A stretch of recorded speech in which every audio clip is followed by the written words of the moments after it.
Hi, it's Play Like You Can, and if you haven't heard of that channel, don't worry, nobody else has. I thought I'd come to you today and bring to you something that over the years I've kind of enjoyed seeing in video games. If I were going to title these kind of things, I'd call bitch slapping the system. And what I mean by that is, let's go back to the Matrix. The whole idea that the guys like Agent Smith, or whatever his name was, that as big and powerful as they were, they had to follow certain rules that Neo didn't. Now, what if you weren't Neo? Well, what if you could use their rules, their codes against them, or against the system in general? What do I mean by that? For example, in Skyrim, you're playing and the dragons first appear and they're kind of a nuisance. You maybe not are powerful enough. You don't quite have enough people. Well, here's what you do. You make sure that you are near a city that you kind of know well. As soon as a dragon appears, you hightail it to that city, making sure the dragon follows you. Once you get there, the guards of the city will immediately start attacking the dragon. And then as long as you do some arrows, do whatever, you will get credit when the dragon is taken down, even though you didn't really do much of the work. And that's why I mean using a system against each other, because code has to follow code. And if you have some idea how the system works, you can use it against it. Now, of course, not every game is going to allow you to do that. And sometimes the things that happen because of the code, I would call them unintentional glitches, something that the people designing the video games hadn't intended on. And the example for today's video is Dying Light 1, released about 3-4 years ago. One of the earlier missions, GoodNight Glitches. You're hunting down really bad drug dealers, essentially. As you're approaching the pharmacy area, one of the guys on the ledge throwing knives is one of the first ones you encounter. Now, you're supposed to talk to the head guy and then rumble down with these guys. But what if you don't do that? What if you don't actually go down to the courtyard and talk to this guy? What can happen? Well, I can tell you what's going to happen. Basically, you're not going to be able to hurt the guy on the ledge, Mr. Knife Thrower, and he's not going to be able to hurt you. But he can be used to help you. And I'm going to show you a few clips here where basically, you're going to be able to get a fair amount of loot. Have some fun with this ledge guy. We'll just call him Jose. Jose, you're going to have some fun with Jose. Because he can't hurt you, yet he has to respond and attack pretty much anything else that you bring his way. So, sit back, let's have some fun with Jose, and it's time for a little Dying Light fun. Where are you going, huh? Yep, as you can see here, our knife thrower's his name is Fred. I was misinformed. And since he can't attack Crane, he is going to attack everything else. I'm not done with you. And look at some of those shots. You're going to see one here in a second. Wait for it. Wait for it. Oh, yeah, look at that. Knife to the head. All over the place. Zombies are flying. And being that the zombies are at that level where they're not directly in front of you, they're kind of more of a docile, head-up-ass kind of guys. Excuse me. So, they're just going to stand there like the most uninformed PT mini in the world. And Fred here, he is just, being that they're the only things that he can attack, he is just going to go knife happy. And you got to wonder, Fred, with all seriousness, where do you hide all those knives? You're wearing a pretty, thin outfit. I don't see a jacket. I don't see where you're hiding those knives. And I'm not sure I want to know. And he is throwing them with a great deal of force. And, down in front. One thing also cool about this area is that there's a fair amount of barricade spikes around. So if you use them wisely, like I said, one shot, take out 2 zombies. And these idiots will run into the barricades without much help. Anyway, oh, look at that. Like I said, Fred is very powerful. Just enough force to drive a human body quite a bit of ways, which is pretty amazing, all things considering that, you know, he's at a fairly elevated distance and he is throwing hard enough to knock these guys on their ass.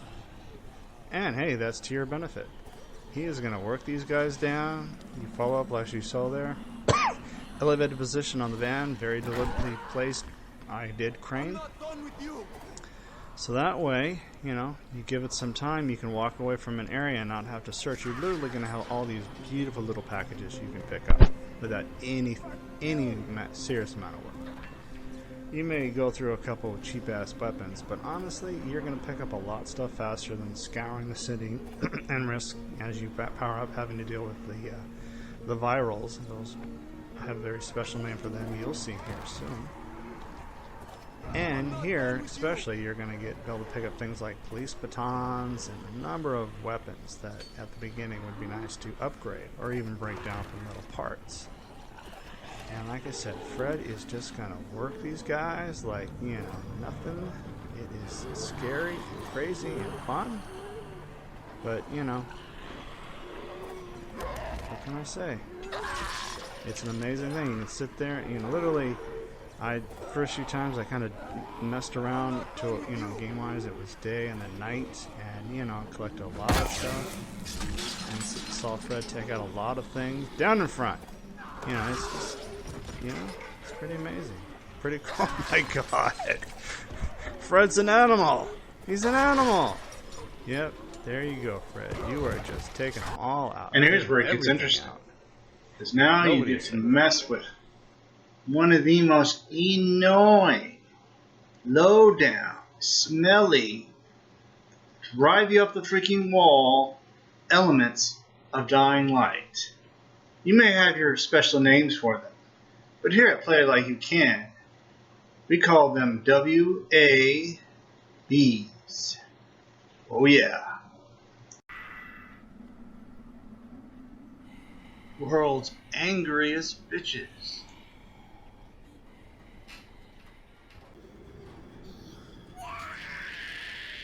World's angriest bitches. World's angriest bitches. World's angriest bitches. World's angriest bitches. World's angriest bitches. Alright, in this section, we are going to have our friend Fred deal with the virals, because he is not going to have enough sense not to jump in there and start wailing. And as you can see, he's all, look at that shot. Again, what does this guy eat for breakfast? But virals, they are, you can say a lot of bad things about them, but they are persistent. They don't give up. They're like pack animals, and they are just going to keep coming. And in some ways, you can have a lot of fun, which we will see here very shortly, and put Fred in a lot of bad positions because he doesn't have enough sense to always come back in to that ledge, where he's safe. Now he's just going to spin around, and here we're going to help Fred get to the floor. Oh yeah, he's in a hurting condition because he doesn't have code or enough sense to get back up there. So, and as you can see, the virals are going to show him some Haran love, and they are just going to wail on his ass until it's done. And you might think, oh dude, you are being so cruel. Oh, of course I'm being cruel. Oh, gotta love that glitch too. We have a viral within a safe spot, and it's just going to stand there or die. You just gotta love that. And the thing with Fred is you can get him killed as many times as you like, as long as you don't talk to the head guy down there in the courtyard. The the game here will respawn him as many times as possible. Oh, Fred is being snacked on. You gotta love that. Oh, down in front. Down in front. Getting snacked on he is, and yet he's gonna get up and, oh, that wasn't nice. He is gonna get snacked on something big time. And the problem is he's not taking into account health, so basically he is just gonna get wailed on until he dies. Yep. Say goodnight, Fred. Say goodbye. Oh, okay. Here we are. See? I can't hurt Fred, but I can influence him to be on that ledge where he is very vulnerable. exactly where I want him because we are going to have a lot of fun with Fred.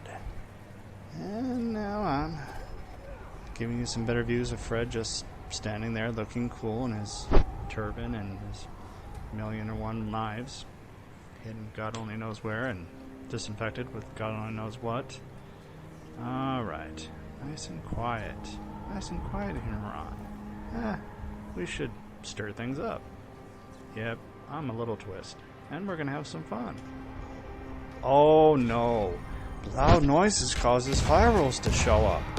What sane person would possibly want virals to show up?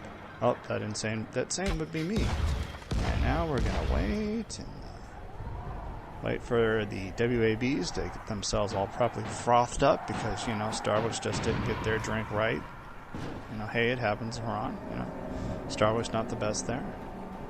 And now we're waiting for the WABs to show up in mass.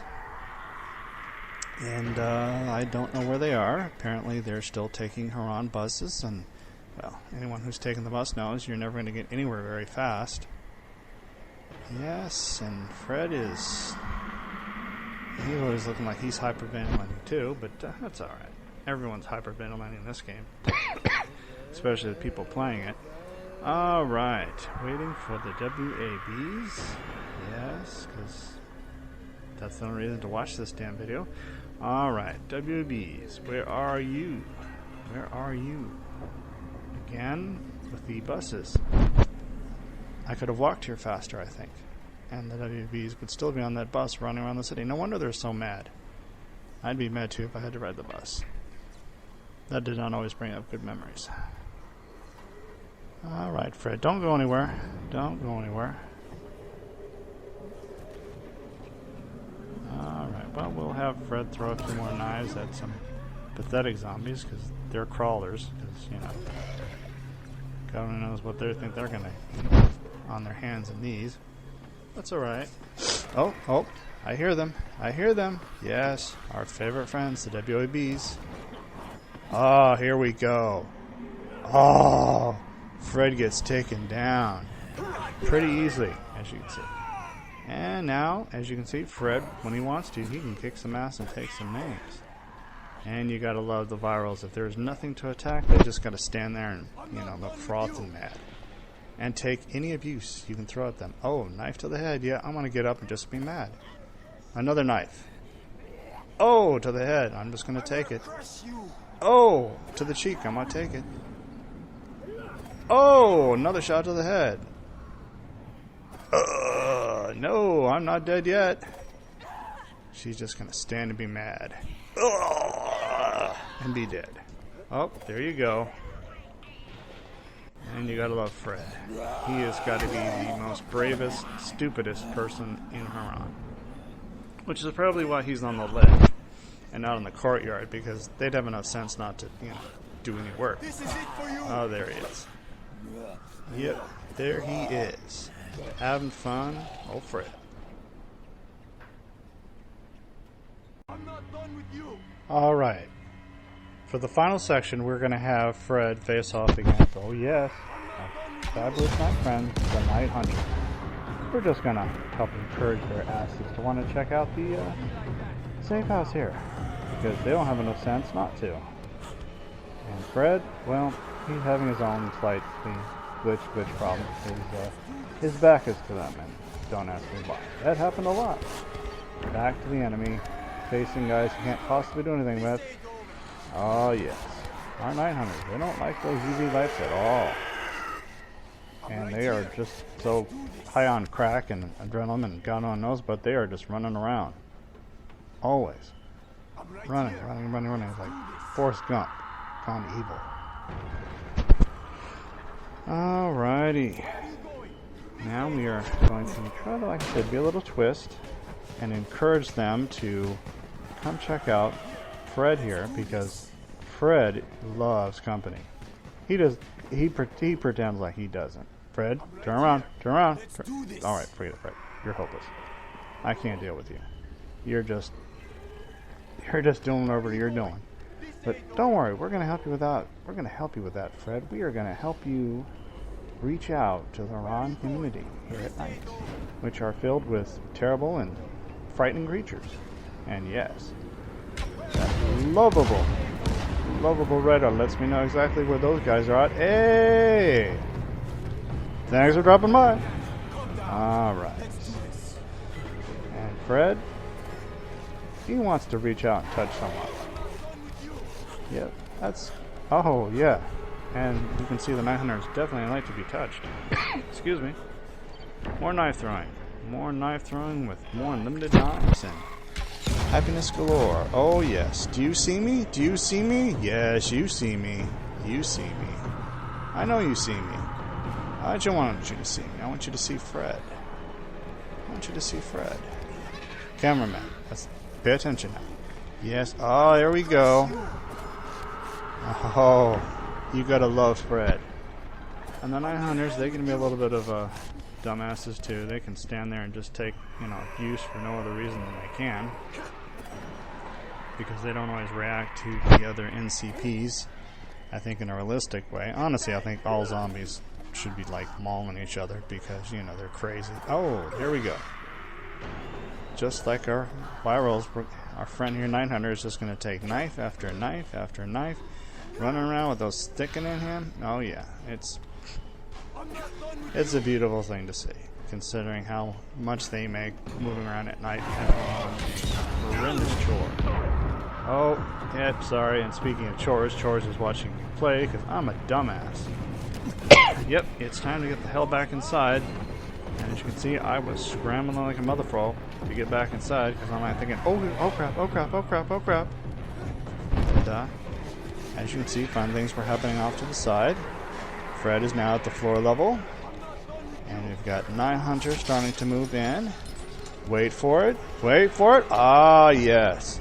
One of the night hunters got impaled on our happy barricade, which is both the most glorious thing to see, since I hate those things so much, but also kind of disgusting because it's just sitting there shaking its booty. And I'm thinking, I don't know what message you're trying to send, buddy, but nobody here swings that way at all.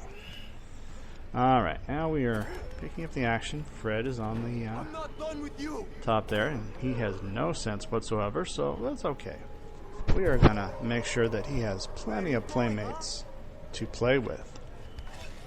Now we're got a few enough. Oh, here we go. More fun for Fred. Yes. Alright, Fred. Show them love. Show them Spiel type love. Oh yeah, here we go. And of course the Night Hunters, they can show their own version of love. Oh, knock Fred down. Oh, sorry, Fred. And now we are just going to do a gangbang of love on Fred. And wow, that was it for Fred. Yes, code must follow code, and Fred, no matter how smart it would be to run the hell away, he's going to stand his ground, dumbass. And, as I said during the video shots, as long as you don't talk to the guy inside the pharmacy, you come back after a certain point. Fred, on the ledge, with his unlimited amount of knives and superhuman strength, throwing those knives, will always be around for fun. And you can pretty much be a little bitchy twist and get him into whatever problems you'd like, collect as much loot from the wandering zombies as opposed to wandering the city, get tons of extra crap within a very short period of time, and kind of get some revenge, because this game will bend you over at some point down the road. But here you can stand up to Dying Light and say, take that, buddy. Been fun? Stick around. We'll see you next time. Hasta la vista.